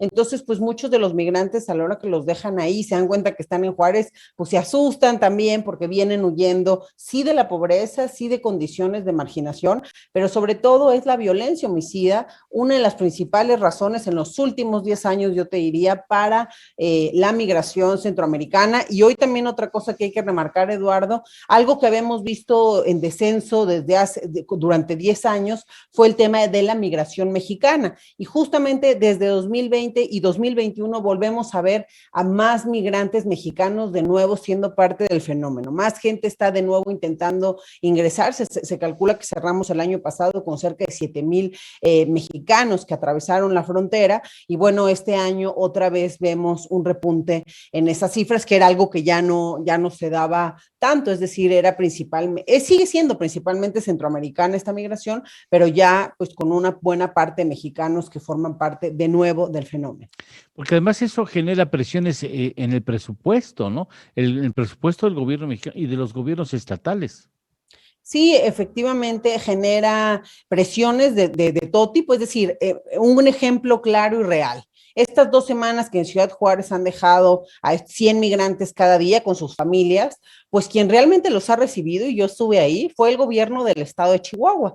Realmente el encargado de migración con su equipo han ido por ellos, los llevan a la oficina del migrante ahí de Coespo se llama, y ahí les dan de comida, les dan algún refrigerio, y de ahí ellos lo que han hecho es canalizarlo con los albergues de la sociedad civil, porque finalmente el Instituto Nacional de Migración, en una acción positiva, digamos, que se dio el año pasado, que fueron varias reformas para que no pudieran tener en detención a los menores de edad, y eso es positivo. Sin embargo, ahora con ese motivo, pues entonces no se acercan a las familias, no se acercan a los niños, es decir, está alguien del grupo beta por ahí, pero pues casi desdibujado, y está después, quien tendría que hacerse cargo sería el DIF, pero no lo vemos una presencia del DIF. Entonces, son los albergues de la sociedad civil, de los pastores que se están haciendo también cargo del tema, y bueno, hay 18 albergues que hoy ya están totalmente llenos. Entonces, si esto continúa sin tener un acuerdo, recursos de Estados Unidos para poder mantener a estas personas, porque imagínate, Eduardo, que ellos dicen, estas personas son de riesgo para la salud de nuestro país, pero ahí los dejo en México, ni siquiera los regresa a su país, y ni siquiera, algo más importante, considera que alguno de esos casos pudiera tener un caso de crisis humanitaria, que fuera viable darle una visa humanitaria o un asilo, porque no los analizan los casos, los mandan, simplemente los regresan completamente en grupo completo, sin sin analizar nada de lo que el derecho internacional marca y violando el debido proceso de estas personas a tener derecho a pasar por una corte de inmigración o por, digamos, todo el proceso de solicitud de asilo. Por eso Roberta Jacobson y Biden han dado el mensaje de no vengan, no van a entrar, si quieren pedir asilo, véanlo desde su país, y eso se antoja muy complejo en situaciones y casos e historias como las que vemos en estos migrantes. Pero eso va a reventar, o sea, eso nos va a reventar, ese es un problema. Norte-sur se acaba convirtiendo en un problema de Estados Unidos que endosa a México y a nosotros nos va a reventar, o sea, nos va a reventar porque ni el gobierno federal puede, ni los gobiernos estatales, ni la sociedad civil puede aguantar esos ritmos de ingresos y de intentos de paso a Estados Unidos. Pues sí, y eso que, bueno, no todos se van a albergues, ¿eh? A la hora que los cruzan, unos se van por su lado, otros se van por ahí, o sea, también pierdes mucho la pista de muchas de estas personas. De hecho, no sabemos a ciencia cierta cuánta gente han regresado, porque los primeros días ni siquiera los regresaban por los puentes que normalmente deportan a los mexicanos o donde está el INAMI, sino que los regresaban a la medianoche por donde querían. Entonces se perdió un poco el control de cuántos entraron, hasta que el gobierno mexicano, a través de la autoridad local, bueno, también habló con ellos, en fin, y llegaron a un acuerdo para que pudieran pasar, ahora sí que por un solo puente a una hora decente, y bueno, a partir de ello tenemos el conteo, y te digo que son entre 60 y 100 personas diarias que están haciendo estos cruces. Entonces, sí pudiera ser esto una crisis como la que en su momento fue el programa de Trump de Permanece en México, en donde los solicitantes de asilo en Estados Unidos tenían que esperar de este lado de la frontera. Biden y Kamala Harris dijeron siempre que era un programa inhumano y que lo iban a terminar. Lo han terminado, apenas están empezando a pasar las personas de Permanece en México, pero bueno, ahora parece que nos lo intercambiaron por el título 42 y eso pues creo que es preocupante. Bueno, yo espero que ese no sea un tema de negociación en materia eléctrica, o sea, ya estoy extrapolándome mucho este asunto, o sea, de que, porque entra en una mesa de asuntos bilaterales de interés en donde el asunto eléctrico ha de preocupar y molestar mucho al gobierno estadounidense y se mete al asunto de la migración, que es un componente por cuestiones de humanidad pues mucho más importante que el eléctrico, o debería ser así. Esto, ¿qué sentido o qué posible solución le ves, doctora? Pues mira, en realidad el fenómeno de la migración es un fenómeno complejo, más con la situación o el caldo de cultivo que hoy tenemos en Centroamérica y en México. Por un lado, la crisis económica derivada del COVID, de la pandemia. También 2 huracanes azotaron la región centroamericana el año pasado, ETA y IOTA, y eso ha devastado también mucho la economía. Y por el otro lado, repito, el tema de la violencia homicida. Cuando el canciller Ebrard y Roberta Jacobson hablan de que una importancia y un tema en común entre ambos países es ir a las causas, está muy bien, yo creo que eso es una buena opción, es necesario, pero ir a las causas significa mucho más que los temas económicos. Significa primero que los temas económicos se den de un proceso que realmente esté muy bien planeado para que la corrupción en esos países no sea un problema, y también significa ir a la inseguridad, estrategias integrales de seguridad y reducción de homicidio. De otra forma lo veo imposible que no sigan migrando. Y por el otro lado, creo que sí hay que poner en un lugar muy especial el tema de la niñez migrante, ¿no? Entonces, ese es al final, pues la cara que requiere mayor ayuda y la que requiere una visión y compromiso internacional más importante. Está la Convención Internacional del Niño, que hace valer, o que debería hacer valer, el interés superior de la niñez, que Estados Unidos trabaje, y creo que eso es parte de lo que han prometido al menos, en tener albergues mucho más humanos, en tener albergues acondicionados realmente para estos niños. Y México, bueno, pues que el DIF también ya se ponga las pilas para atender a estos menores que ahora le toca atender, derivado del cambio que les mencionaba del Instituto Nacional de Migración, que sigue impulsando, digo, desde el instituto, que sí se hagan las cosas, pero finalmente ya no es un mandato que les toca a ellos atender a familias y a niños, ya es el DIF, y para eso también el DIF pues va a requerir recursos. Entonces también es importante que estos temas migratorios cuenten con presupuesto y cuenten pues con esta voluntad política de los 3 niveles de gobierno y acciones integrales pues para poder reducir digamos los riesgos para estas personas que vienen huyendo prácticamente el riesgo a perder la vida. Oye, ¿no lo permitirías volver a molestarte en otras de estas mañanas? Porque el asunto es de alto grado de dificultad. Si fuera clavado, llevándolo al terreno de los clavados olímpicos, sería de muy alto grado de complejidad. Este asunto tiene muchas aristas y está muy complicado. Si a ti te dijeran, y es la última pregunta, si a ti te dijeran, doctora Eunice, por favor, le resuelve, ¿por dónde comienzas? Pues mira, efectivamente es un tema complejo, pero repito, creo que es primero por tener empatía, porque parte de lo que falta en las políticas es mayor empatía, ponerse en los zapatos de estas personas y poder colaborar con algunas cosas integrales, estos temas de recursos para que tengan primero, bueno, dónde pasar la noche en el momento que el migrante no tiene dónde estar, repito, con un especial énfasis en los niños, cuidando que estos niños pues no sigan corriendo más riesgos, porque también a muchos luego los recluta el crimen organizado, ya que por su edad pues pueden cruzar fácilmente y los regresan, no los pueden detener en Estados Unidos, entonces van y vienen traficando personas y sustancias, en fin, todos los factores de riesgo. Entonces yo le pondría especial énfasis al tema de la niñez, al tener albergues decentes, a tener recursos. Si no tengo yo albergues, pues ayudar a la sociedad civil en esto. Y por el otro lado, lo más importante, que no tratemos, no es todos o ninguno, tenemos que analizar los casos que son diferentes para saber quién sí tiene un caso que pudiera ser humanitario o de asilo y quién no, y a partir de ello pues ir definiendo también las políticas y por supuesto lo que menciona el canciller Ebrard, ir a las causas, pero repito, de una forma integral, lo económico, pero también la inseguridad y la corrupción, para que realmente pues estos recursos que se quieren dar permeen y realmente ayuden o contribuyan a que la gente no esté obligada a migrar, como dice el canciller, sino que quien lo haga realmente pues como una de manera voluntaria, ¿no? Y de nuevo observar que México vuelva a ser parte del fenómeno, entonces también de este lado toca, pues quizá ampliar algunas de estas políticas o focalizar en algunos grupos que la están teniendo muy compleja, ya sea por la violencia en sus lugares de origen o por también pues la falta de apoyos económicos o de oportunidades en estos lugares y que por eso también están migrando aún con COVID y aún con los riesgos que haya y aún con el cierre de fronteras, y eso lo único que hace es que vayan por lugares más peligrosos y pues arriesgando más la vida. Bueno, ha sido terriblemente interesante el planteamiento y la participación tuya, doctora Eunice Rendón. Te agradezco mucho, te agradecemos mucho que te das gentileza de levantarte, pues me imagino que te levantas temprano, pero en esta ocasión para atender nuestra llamada, muchas gracias. Esperamos no ser muy latosos y volvemos a convocarte. Y yo estaba viendo con mucha atención Enrique Díaz Infante del Centro de Estudios de Espinosa Iglesias, estaba en la sala escuchándote yo he quedado alarmado, imagínate, ay hija, que Dios te bendiga y te cuidas.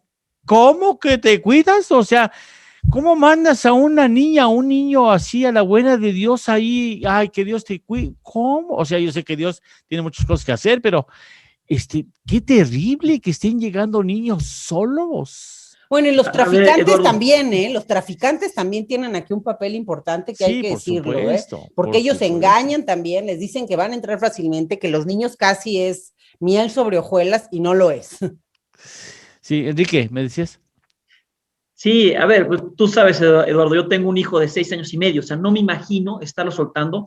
Si a la esquina, no, me angustio, y si siempre voy siguiéndolo, ahora a la frontera, la verdad es que ese es un drama humanitario y esto destroza familias, destroza vidas, destroza corazones de mucha gente, ¿no? Es un tema durísimo. Doctora, muchas gracias por estar aquí con nosotros, un placer, muchísimas gracias por participar con nosotros. Muchas gracias a ustedes, hasta luego. Muchas gracias. Hacemos una pausa, son las 7:19, ya vamos atrasados, 7:19, qué abusada la doctora, ¿no? Puchale, maestro, le revienta el tema, o sea, lo conoce al derecho y al revés. Vamos a una pausa y vamos con Enrique Díaz Infante, hablando de este asunto de las reformas de pensiones. Regresamos. Esto es En torno al dinero. Con Eduardo Torreblanca y Montserrat Gamboa. Hacemos una pequeña pausa y continuamos.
Ya estamos de regreso.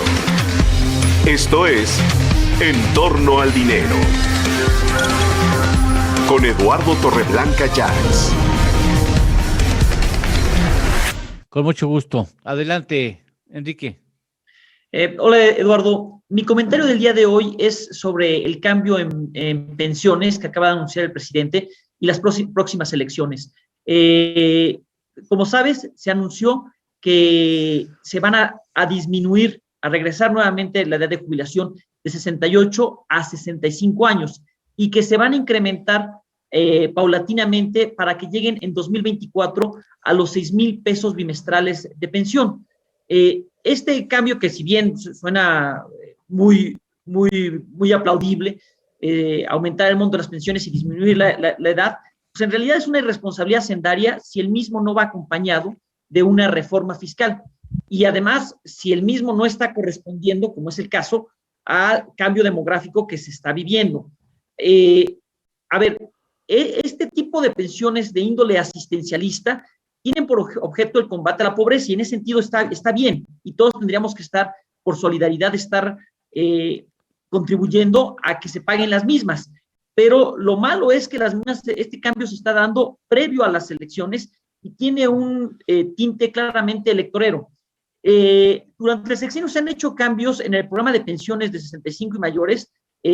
Recordarás, Eduardo, el 1 de enero del 2019 se universalizó la pensión, se subió a 1,300 pesos al mes y se incrementó en 3 años el requisito de edad, de 65 a 68 años. Ahora, pues ya lamentablemente estamos volviendo a los 65 años, siendo que somos una sociedad que está envejeciendo y cuya expectativa de vida pues, ha aumentado. Y lo malo de estos cambios, como te decía, es que no viene acompañado de una reforma fiscal que incremente los ingresos. Entonces, crecen los gastos corrientes, pero no los ingresos corrientes. Y esto es una gran injusticia intergeneracional por la manera como se ha ido distribuyendo el gasto. Le hemos ido quitando para pagar más pensiones, más a la inversión en capital humano, en capital físico, todo esto en detrimento del crecimiento del país y le hemos ido subiendo más al gasto corriente, entre otros el de pensiones. Y bueno, pues evidentemente los adultos mayores, y no tan mayores muchos, están aplauden y lo pagarán seguramente con votos, y los niños no votan, y esto es un problema, una bola de nieve que le estamos dejando a los próximos gobiernos y a la próxima generación. El CIE, este think tank dedicado al tema de análisis presupuestario, está calculando que para 2024 este aumento pensionario va a equivaler a 6.5% del PIB. Tú me preguntarás, Eduardo, ¿esto es mucho o es poco? Bueno, aquí van algunas cifras que permiten ver comparativamente el monto. En 2020 gastamos ya en pensiones 4%, siendo que en 2017 se gastaba 3.4%. Es decir, 0.6% se ha subido en 3 años. Entonces, la tendencia es incremental. Vemos que en salud lo que hemos estado gastando es 2.6% del PIB, en educación 3.1% del PIB y en infraestructura 2.9%. Es decir, estamos gastando en pensiones y quitándole al capital humano y a la inversión en capital físico, y esto va a tener un gran impacto negativo en el crecimiento del país. Ahorita estamos viendo que pensiones ya equivale a 3/4 partes de lo que gastamos, o sea, en fierros y en personas. Entonces, y además aquí, ¿de cuánto es el tamaño del monstruo de las pensiones? A ver, según el actuario Francisco Miguel Aguirre, en su libro de Pensiones y con qué, el pasivo pensionario en 2015 era del 120% del PIB, anual del PIB. Es decir, ni todo el PIB del país en un año alcanzaría para pagar el monto de las pensiones. Evidentemente no se tiene que ir pagando en el tiempo, y pues te digo, ahorita ya estamos pagando 4 puntos porcentuales, ¿no? Pero esto se va a ir incrementando hasta llegar a pues te digo, 6.5% en 2024, y el monto anual pues seguramente estará en 150% anual del PIB. En suma, Eduardo, que populismo pensionario y electorero y la falta de una reforma sendaria que ya la han estado anunciando y pues ya empieza a haber algunas pláticas y espero que se haga, y una buena reforma fiscal, además, habría que ver de qué, si va a ser razonable o de qué tipo, hace que las cosas luzcan delicadas en finanzas públicas y que tengan tendencia a descomponerse. Urge recomponer en las próximas elecciones los contrapesos para presionar hacia una reforma sendaria razonable y así empezar a recomponer este tema de las finanzas públicas. Nos tomará tiempo, Eduardo, pero espero podamos lograrlo en beneficio del país y de nuestros hijos. Y hasta aquí sería mi comentario. Muchas gracias. Tomas un tema neurálgico. Tenemos que estar muy atentos a la tentación de escuchar, a la tentación de decirnos a los electores, a quienes vamos a elegir puestos de elección popular a mediados del año, los cantos de la sirena, ¿no? Hay que tener mucho cuidado porque suenan muy bien, pero a ver cómo se van a soportar. Si no se soportan bien, eso deriva en una crisis imposible de atender. Es un asunto que tú señalas con toda claridad y oportunidad. Ojalá los electores seamos suficientemente maduros como para decir, a ver, prometer no empobrece, ¿no? Lo que jode es la pagada, ¿no? Así es, Eduardo. Ese fue el camino que arrancó Argentina y que no han podido pagar, ¿no? Gastarte lo que no tienes. No tienes ingresos para pagar y no hay problema, te lo gastas y el de atrás paga. Si yo fuera Marcelo Ebrard, Claudia Sheinbaum o Monreal o de los otros partidos, cualquiera que tenga corazoncito para el 2024, estaría angustiado de lo que van a dejar. Sí, el de atrás paga, sí, como le decías en el camión, ¿no? El de atrás. Es el resto es el que paga. Muy bueno. Me hiciste recordar esa parte. Muchas gracias. Muchas gracias, Enrique. Gracias. Gracias. Vamos a los encabezados. Gracias. Vamos a los encabezados de los diarios en materia de economía y finanzas. Leti. Buenos días. Estos son los encabezados de las secciones de economía y finanzas de este jueves 25 de marzo. Negocios del periódico Reforma. Pierde interés inversión extranjera directa en México. Impactan cambios en sector energético. Cartera del Universal. 14 millones laboran bajo condiciones críticas en México. Más de un cuarto de la población ocupada trabaja menos de 35 o más de 48 horas semanales y gana 1 o máximo 2 salarios. INEGI. Dinero de Excelsior. La ocupación se recupera, pero aún falta. En el segundo mes del año se crearon más de 1 millón de empleos, con lo cual ya se recuperaron 8 de cada 10 plazas de trabajo perdidas al inicio de la pandemia de COVID-19. Negocios de Milenio. Se denomina atractivo de México para inversiones. Queda otra vez fuera de la lista de los mejores 25 destinos de capitales. Economía del diario La Jornada. Volvieron a trabajar 9.7 millones que perdieron su empleo por el COVID-19, un año después del cierre económico. Economía, mercados e indicadores del Financiero. Inflación en el país se acelera a 4.12% por alza en energéticos. Es su mayor nivel en 22 meses y también se vio presionada por incrementos en algunas mercancías y alimentos. Empresas y negocios del Economista. A la vista, reforma para devolver mercado a Pemex. Sector de petrolíferos, expectante por iniciativa. Y hasta aquí los encabezados de este jueves, Lalo. Muchas gracias, muchísimas gracias. Bueno, ahí están los temas. Todavía no me acaba de caer el 20 así total. Qué grave el asunto que nos planteó nuestra invitada, la doctora Eunice Rendón, que es experta, no, o sea, que todavía no me cabe la idea. Qué barbaridad de decirle a un niño o una niña, ay, te cuidas, hija, que Dios te acompañe, no, y te vas a la frontera, chale, no, o sea, qué delicado, de veras que se necesita, qué barbaridad que esto siga sucediendo en el mundo. Bueno, yo te voy a convertir en televidente involuntario, Enrique, si te pido que te quedes a ver, porque hoy el comentario de Adriana Torres, de la maestra Adriana Torres, va a empezar con Brad Pitt, así es que si usted es del personal femenino, pues póngase o algunos masculinos también, pues póngase las pilas, porque Brad Pitt habrá de aparecer en el comentario de Adriana Torres.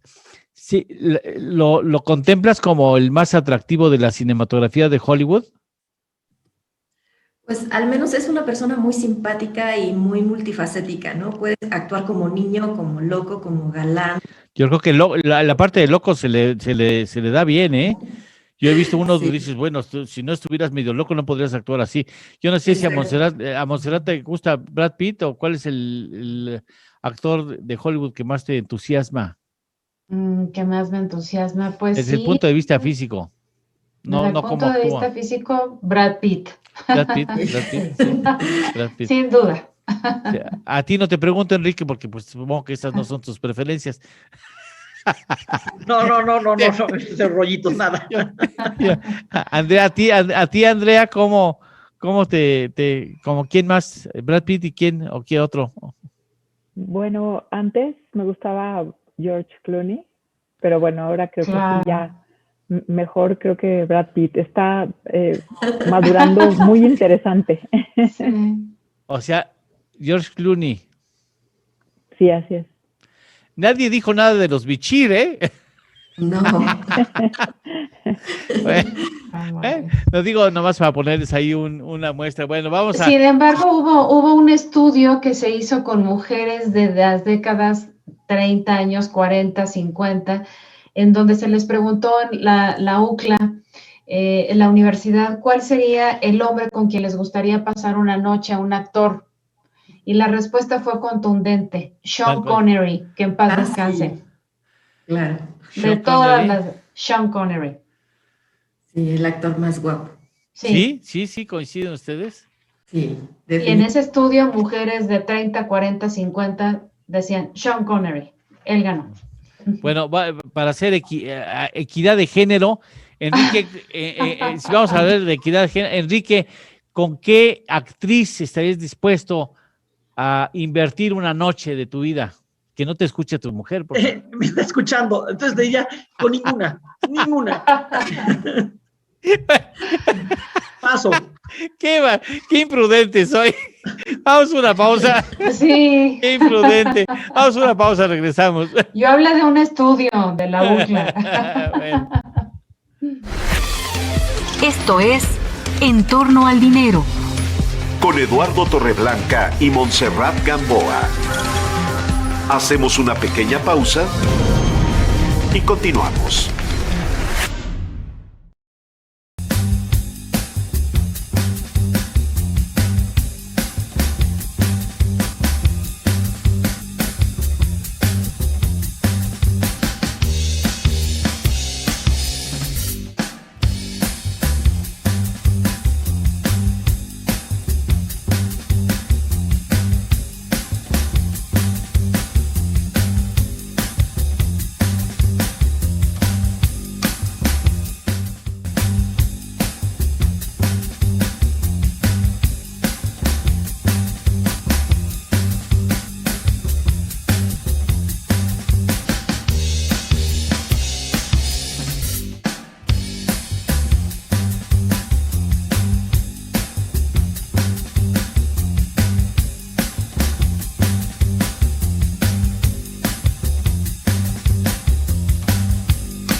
Ya estamos de regreso. Esto es En torno al dinero. Con Eduardo Torreblanca Llanes. A ver, vamos ahora con Brad Pitt. Y me imagino que muchas mujeres que nos están viendo no estarán en disgusto e incluso algunos hombres tampoco. A ver, vamos a ver, ¿cómo traes a Brad Pitt a colación? Sí, fíjate que uno de los temas que causan más preocupación en las empresas, uno de los retos más grandes, es justamente el reclutamiento. Y en esta época donde hemos aprendido a utilizar las herramientas digitales, que estamos encerrados y que vamos a seguir algunos meses en lo que termina el proceso de vacunación, una de las maneras de atraer talento es a través del reclutamiento digital. Y entonces escogí la película de Brad Pitt que se llama Moneyball, que en español se llama Romper las Reglas, de 2011, y además de que es guapísimo Brad Pitt y sale ahí en una fase muy emotiva entrenando personas que hacen béisbol. Lo interesante es que en esa foto aparece a la derecha su asesor analítico. La persona que analiza los movimientos, los tiempos de cada uno de los jugadores, hace unos algoritmos y estima qué movimientos o qué hacer para que el rendimiento de ese beisbolista sea mucho más poderoso. Y de esa manera, con beisbolistas que eran teóricamente de bajo rendimiento de diferentes equipos, hace un equipo de súper alto desempeño.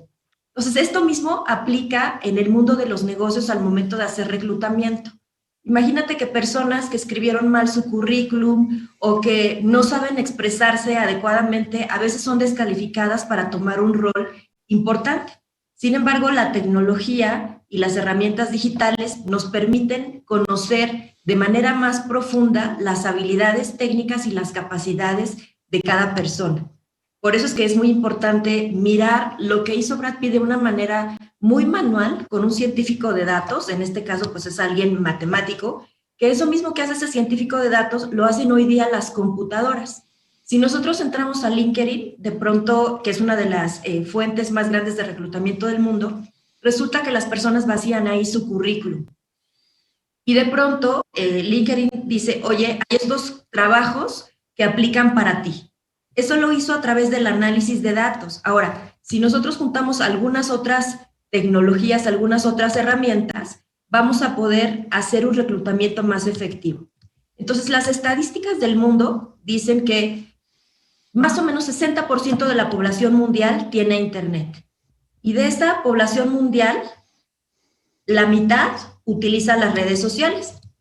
Entonces, si nos vamos a los números que están en un cerebrito que por ahí les mandé, resulta que el reclutamiento digital lo que hace es interpretar el contenido del cerebro de las personas que a veces no nos podemos expresar en cuanto a en qué soy bueno, qué sé hacer, no lo pude plantear correctamente en una hoja. Entonces, las redes sociales, la inteligencia artificial nos ayudan a hacer esta interpretación. Entonces, si utilizamos las redes sociales para hacer reclutamiento digital, una de ellas es LinkedIn, vamos a incrementar nuestra efectividad en atraer talento interesante en un 48%. El reclutamiento digital, la verdad es que no existe como un rol formal, todavía no está reconocido de esa manera, pero es toda una especialidad. Las personas que lo hacen de esa manera necesitan interpretar hojas escritas, comentarios, etcétera, empezar a utilizar herramientas analíticas, y una de las grandes ventajas es que la cantidad de candidatos que podemos tener es ilimitada. Si nosotros estamos buscando cualquier tipo de perfil, una persona que haga datos, una persona que haga nube o un carpintero, la verdad es que si enseñamos a las personas a utilizar las redes sociales y a los reclutadores también, tanto las personas como las empresas tendrán una capacidad exponencial de hacer reclutamiento y con un costo mucho más bajo porque no necesitan salir de su casa. En el momento que nosotros estamos poniendo nuestra cara, nuestras manos en una pantalla, las pantallas son capaces de analizar nuestros gestos y de identificar si estamos diciendo la verdad o no. Entonces es muy común que algunas personas exageren en lo que saben hacer en los currículos, pero si usamos la tecnología vamos a poder descubrir antes de tiempo si esa persona realmente es apta o no para alguno de los trabajos que estamos proponiendo. Las ventajas, si las concluimos, es tenemos más candidatos disponibles, los tenemos en todo momento, así que no importa si estoy en otro país, estoy buscando candidatos de todo el mundo. La aplicación es inmediata, el filtrado se hace automatizado y claro que necesitamos un matemático como el que sale en la película de Brad Pitt para que nos haga esos filtros. Y los retos es que, pues sí, hay mucha cantidad, pero también hay que filtrar la calidad y se necesita un ojo crítico y experto para definir esto sí y esto no. De eso se trata el reclutamiento digital. Sí. Muy bueno, muy bien seleccionado el ejemplo y muy recomendable, no solamente tu comentario, por supuesto, sino la película es maravillosa, la película, tiene un fondo importantísimo, independientemente que salga Brad Pitt o si a usted le gusta el béisbol, como es el caso del presidente, lo que muestra esa película no tiene desperdicio alguno, no tiene Así desperdicio alguno. Hay que atreverse a hacer las cosas y quien primero se atreve siempre sale raspado, que es uno de los grandes, Sí. ¿no? Pero además tiene otra enseñanza que todos los directores de recursos humanos, todos los gerentes de personas deberían considerar. A veces la persona es buena, pero tiene un mal director, un mal gerente. Ese gerente o ese administrador de recursos humanos tiene la obligación de potenciar las habilidades de las personas, que fue lo que hizo Brad Pitt. A veces una persona que parece mala a simple vista, la verdad es que puede ser el mejor recurso que tenemos en nuestro equipo. Y si esos recursos o esas personas, esos talentos, los mezclamos, entonces podemos hacer de personas comunes y corrientes un equipo de súper alto desempeño. Bien, pues te invito a que permanezcas porque es un tema que tú conoces. Estamos hablando también con Andrea Ruiz. Muchas gracias por estar con nosotros de este asunto que es importante, que ayer quedó pendiente. Es un sitio en Internet que invita a empresas pequeñas, a micro y pequeñas empresas, medianas empresas, a ese marketplace y puedan subir sus productos y sus servicios, sus tarifas de manera gratuita por un tiempo más, que es la comunidad Mi Pyme. Andrea, ¿a partir de cuándo? Así es, Eduardo, buenos días. A partir de ya, la invitación es que nos llamen, que se pongan en contacto con nosotros. De manera inmediata pueden ya tener su acceso para crear su tienda en línea, para subir sus productos, sus servicios, como te comentaba.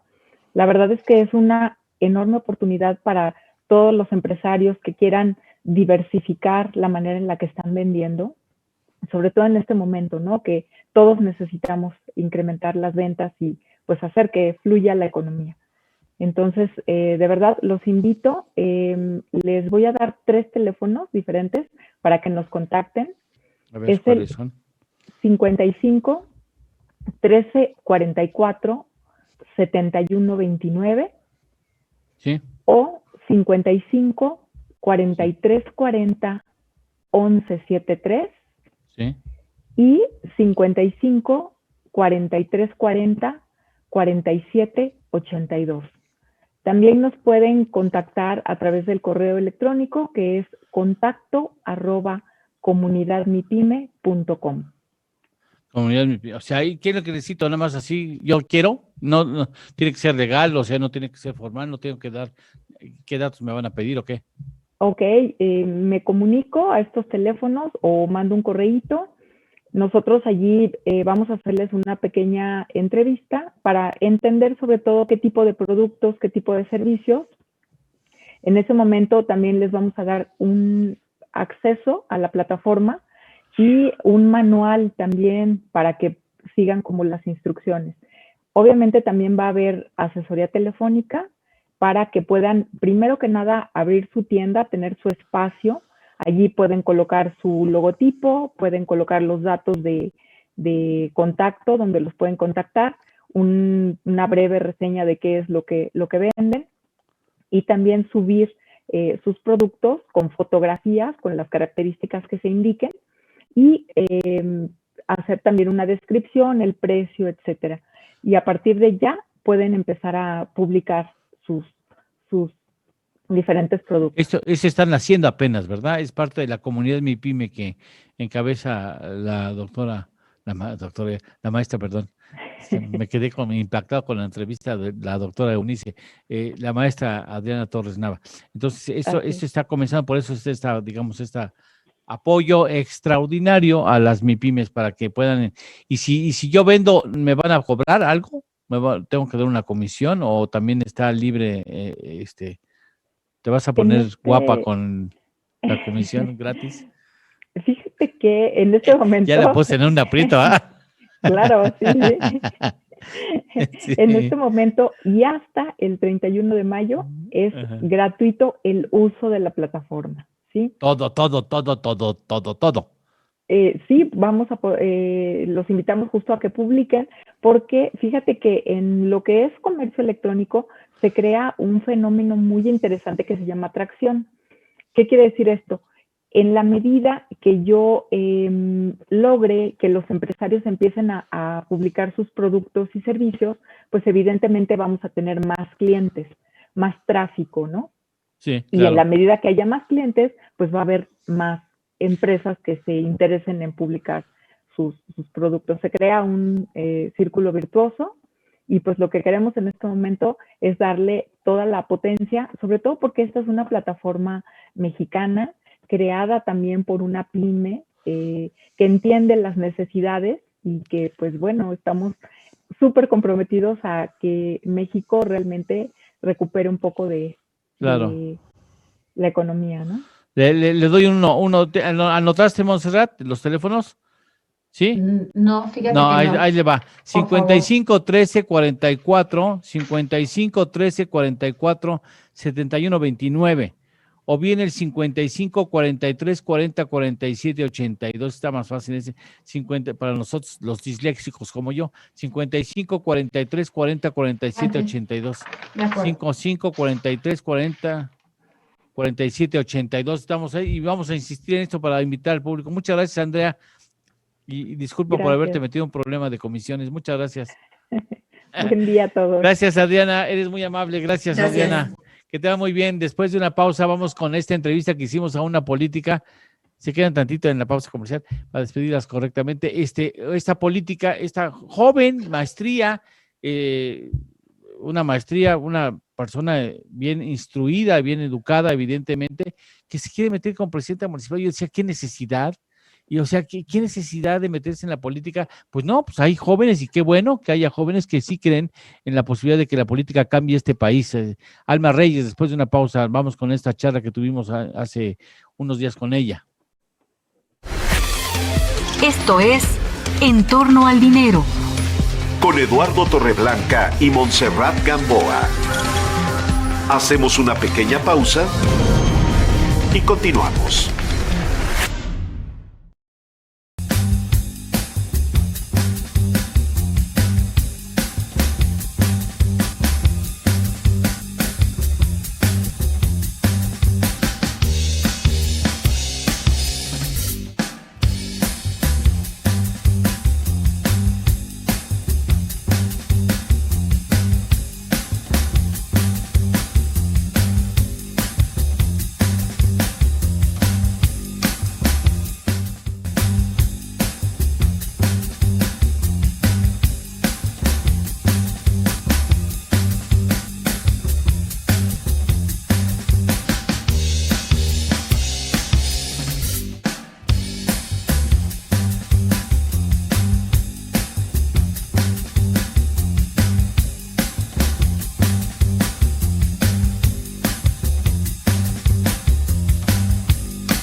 Ya estamos de regreso. Esto es En torno al dinero. Con Eduardo Torreblanca Llanes. Tu padre, Alfredo, si no mal recuerdo bien el nombre, tu padre dejó un buen sabor de boca en muchos habitantes. Me explicaban que curiosamente decían, en lugar de clavarse el dinero, trabajó en beneficio del municipio e hizo obras que nunca antes nadie había hecho. O sea, y quería seguir trabajando, quería seguir, buscar una diputación federal y quería trabajar, prepararse para ser un mejor representante popular. De lo que dejó pendiente y de lo mucho que logró, ¿cuáles serían las estafetas que más, con las que más te comprometes, Alma? Sí, la verdad es que yo tengo que agradecerle mucho a mi padre todo el amor y todo el cariño que le tuvo a Tlatlaucan. Tuvo la oportunidad de construir una plaza hermosa en Atlatlaucan, otra más en San Juan Texcalpan, otra más en San Miguel Tlatetelco. Y hoy mi intención es darle continuidad, darle esa remodelación a estos espacios públicos, porque si nosotros como representantes en algún momento no buscamos que a través de este tipo de espacios se pueda generar la convivencia y se pueda generar la derrama económica, estamos perdidos. Entonces, hoy busco a través de este proyecto continuar con esos proyectos, pero además poder trabajar de la mano con los diferentes institutos, en el caso de las secretarías, en el caso tocar puertas en el momento en el que así se requiera, para que vengan las inversiones a Tlatlaucan. Yo soy de la idea de que cuando se le invierte en la profesionalización, de que la gente tenga algún empleo, pero ya profesionalizado, podemos también generar mejores condiciones para esas personas. Y hoy me encantaría también que a través de la educación pudiéramos mejorar, ¿sí? En Atlatlaucan, mi papá gestionó también la universidad, se aterrizó en el trienio posterior por cuanto al tiempo, porque muchas veces la gestión de 3 años no es suficiente, pero se gestionó y se pudo poner en marcha más adelante. Entonces, hoy también tocar las puertas de la Universidad del Estado y poder, ¿por qué no?, generar nuevas matrículas para los jóvenes de Atlatlaucan. Entonces, hay muchísimas tareas que hacer y desde luego, pues la motivación es siempre que nos vaya bien a todos. Oye, ahora desafortunadamente en el país, ahora la delincuencia organizada se siente con derecho a sentarse a negociar con los puestos de elección. Diputados, senadores, diputados federales o diputados locales, presidentes municipales, en fin. ¿Qué va a suceder cuando te toquen la puerta? Yo creo que es un tema delicado. Sí lo he pensado, sí es un tema que en lo personal me ocupa. Considero yo que aquí, pues más que negociar o más que decirles qué se va a hacer es, pues en el momento dado, enfrentar la situación y poner en claro que de nuestro lado queremos que haya pues una seguridad para la gente de Atlatlaucan, que nuestro pueblo pues no se metan con la gente de Atlatlaucan, porque de alguna manera eso afectaría en muchos sentidos, ¿no? Hoy el turista lo que busca es tranquilidad, y cuando tú llegas a un lugar, principalmente cuando estés de descanso y no se encuentra esta tranquilidad, también se pierde mucho en ese sentido. Entonces, considero que tomar esta batuta también va a representar para mí grandes retos, y desde luego que no me voy a hacer de la vista gorda, voy a atenderlos, pero sí sería una cuestión que en lo personal es de poder dialogar y decir, ¿sabes qué? En Atlatlaucan no queremos nosotros meternos en tus asuntos, pero sí respetar a la gente del pueblo. ¿Qué te molesta del político tradicional? Muchísimas cosas, principalmente hoy las promesas. La gente está cansada de escuchar promesas. La gente quiere hoy acciones, quiere soluciones y soluciones reales, porque muchas veces con el afán de ganar pues esos puntitos empezamos a decir cosas que no vamos a cumplir. Y hoy quiero ser muy transparente con la gente, quiero que la gente sepa que nuestra intención es poder gobernar y desde luego poder trabajar. Para mí el trabajo es la única herramienta real que nos va a permitir lograr los objetivos en cuestión de desarrollo y en cuestión de mejoramiento. Qué bueno que haya jóvenes que creen en la política como forma de transformar este país, que bien que lo necesita. Bueno, a nombre de quienes han hecho posible el programa, muchas gracias, Adriana, por aguantarte hasta esta parte del programa. Muchas gracias, Adriana Torres. Gracias. Muy interesante, muchas gracias. Muchas gracias, Andrea. Gracias. Gracias. Gracias. Sí, estaremos en este sitio de obsequio con mucho gusto, de generosa, de compromiso con las MIPYMES. Yo creo que es importante ahorita que necesitamos es vender para que sean sólidos los empleos o recuperemos lo que hemos perdido. Muchas gracias, Andrea. Muchas gracias. Montserrat. Gracias. Gracias a ti. Muchas gracias. Buen día para todos y todas. Gracias, Juan. Gracias a todos. Buen día. No, muéstrate, Baltasar. Gracias, ahí está Baltasar. Gracias a Ernesto, que es incógnito siempre. Gracias, Ernesto. Gracias, buen día. Muchas gracias. Leti Razo, ya deja de estar guiñando el ojo. Gracias, buen día para todos. Es que tiene una infección, lo tiene cerradito. Entonces, pues le deja de estar guiñando el ojo. Muchas gracias. ¿Alguien me falta? ¿No, verdad? Bueno, pues entonces, gracias. Hasta la próxima. Gracias, Adriana. Gracias, Andrea. Gracias a todos. Gracias. Cuídense mucho. Mañana en punto de las 6 de la madrugada. Llegamos al final de nuestra jornada. Acaba En Torno al Dinero con Eduardo Torreblanca Llanes.